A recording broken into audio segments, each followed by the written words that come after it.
ভালো করে মাখাইতে হবে।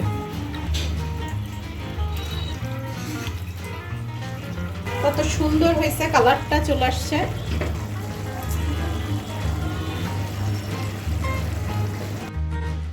সিম ভর্তাটা আগে নিয়ে নিব।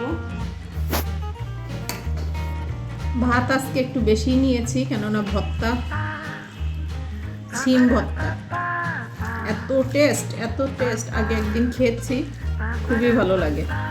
আর আমার একটু ভর্তা জাতীয় জিনিস একটু বেশিই ভালো লাগে।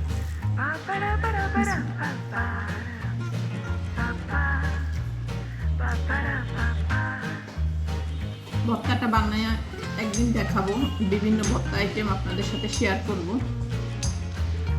আজকে বানিয়ে ফেলছি ছোট মাছের সাথে ভর্তা, খুব টেস্ট। কুমড়া ভর্তাটা নিব। এই যে একটু লেবু হলে ভালো হতো, ফ্রিজে লেবু নাই, কিংবা বাইরেও খুঁজলাম লেবু নাই, তো এই কারণে লেবু হলে ভালো হয় কুমড়ার সাথে।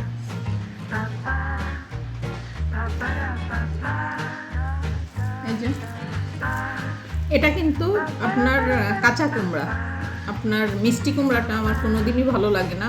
একদম সবুজ কালারের যে কুমড়াটা ছোট জালি, আমি ওইটা রান্নায়ও ইউজ করি এবং ভর্তা হলে ওইটা করি।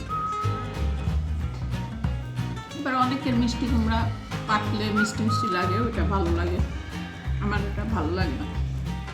আসলে সেই মজা, কোনো তুলনা নেই। একটু ছোট মাছ নিই। আজকে সব ভর্তা আইটেম ছোট মাছ আইটেম। ববি হচ্ছে আমাদের বাসার সব থেকে পুরনো বিড়াল। প্রথম ওর মাকে পাইছি, তারপরে ওরা 4 ভাই বোন হয়েছে, তার ভিতরে 2 জন বেঁচে ছিল, তারপরে ওর মাকে স্প্রে করাই দেওয়া হয়েছে। আর প্রত্যেকটা বিড়াল, আমার বাসায় যে কটা বিড়াল আছে এক জায়গার থেকে, একটা দেখা যাচ্ছে ধানমন্ডি, একটা আদাবর, একটা মোহাম্মদপুর, এমন হয়েছে যেখানে যা গেছি অসহায় বিড়াল দেখলে অসুস্থ, এগুলো ট্রিটমেন্ট করে আমি রাখছি, সবাইকে স্প্রে নিউট্রাল করে দিচ্ছি। বিশ্বাস করেন এইভাবে হাতে মাখিয়ে ছোট মাছ খুব টেস্ট, মানে আপনি কয়েক থালা ভাত খেয়ে ফেলতে পারবেন, যে এত স্বাদ ছোট মাছ, মুখে কাটাও বাঁধে না, হাতে মাখা মাছ, অনেক টেস্ট।